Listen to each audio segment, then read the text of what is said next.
Prabu Dasarata merupakan raja dari kerajaan Ayodhya.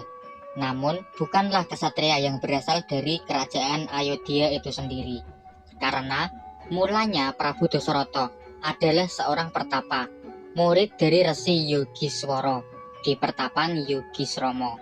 Raden Dasarata juga merupakan keturunan kerajaan Driyapura, putra dari Prabu Oyo, bersama permaisuri yang bernama Dewi Tunjung Biru. Singkat ceritanya, Raden Dasarata pada saat usia muda meninggalkan kerajaan Driyapura dengan tujuan mendapat kemuliaan di daerah lain, lalu menjadi murid dari Resi Yogiswara di pertapan Yogisrama, dan puncaknya adalah menjadi menantu di kerajaan Ayodhya dengan menikahi Dewi Kusalya, putri dari Prabu Bonaputro, raja dari kerajaan Ayodhya.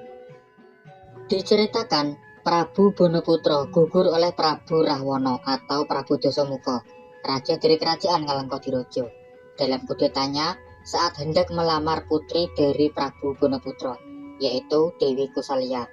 Namun, karena penolakan dari Prabu Bonaputro, peperangan tidak dapat dihindarkan, dan Prabu Bonaputro gugur adalah Raden Dasarata yang berjasa memukul mundur Prabu Rahwana, lalu menikah dengan Dewi Kusalya dan menggantikan tahta raja di kerajaan Ayodhya, Prabu Dasarata, raja dari kerajaan Ayodhya.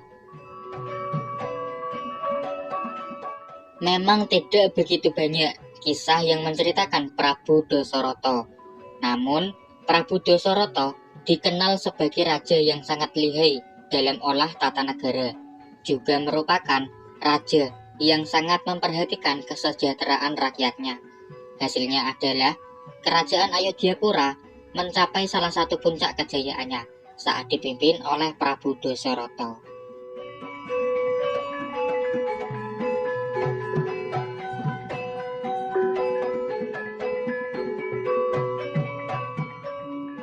Lalu ada lagi salah satu kisah, yaitu Sanggit pada sebuah lakon Prabu Dasarata memperoleh dua istri lagi, yaitu Dewi Sumitrawati dan Dewi Kekayi, putri dari Prabu Sumorsi dari kerajaan Suwelorjo.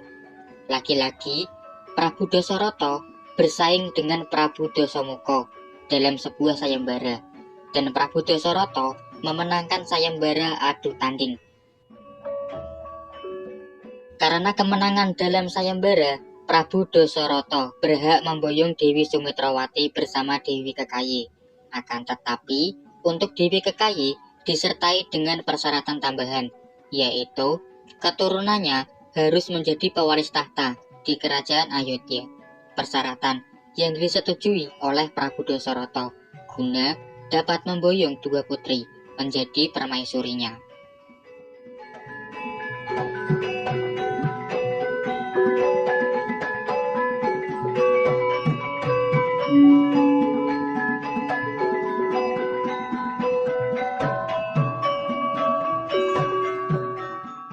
Prabu Dasarata dari tiga permaisurinya dikaruniai 5 orang anak. Yang pertama adalah Raden Ragoputra atau Raden Regowo, tokoh yang pastinya sangat terkenal pada pakem Ramayana karena merupakan pemeran utama pada kisah Ramayana tersebut. Tokoh yang lebih terkenal dengan nama Prabu Sri Romowijoyo setelah menjadi raja di kerajaan Poncowati. Tokoh yang juga terkenal sebagai salah satu titisan dari Sang Hyang Bathara Wisnu. Anak kedua Prabu Dasarata adalah dari Dewi Sumitrawati, seorang kesatria yang bernama Raden Murdaka, dan kelak akan dikenal sebagai Raden Lesmana Murdaka atau Lesmana Widagdo, tokoh yang juga sangat terkenal sebagai titis belahan Wisnu, sangat setia mendampingi Raden Romowijoyo, bahkan juga terkenal dengan sumpah wadatnya demi pengabdian penuh kepada Raden Romowijoyo. Selanjutnya putra ketiga Prabu Dasarata adalah Raden Barata yang disusul kedua adiknya Raden Satrugna dan Dewi Kawakwa, 3 anak dari permaisuri ketiga yaitu Dewi Kekayi. Sesuai dengan janji di awal pernikahan, walau bukan putra sulung, namun dengan beragam cerita yang berkembang, Raden Baroto naik tahta di kerajaan Ayodhyapura, bergelar Prabu Baroto.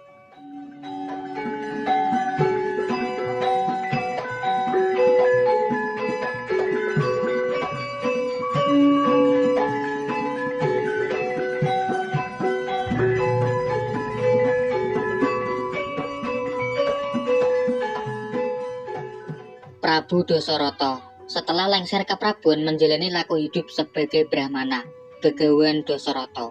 Diceritakan sempat mengalami kesedihan akan prahara putra mahkota Ayodhya.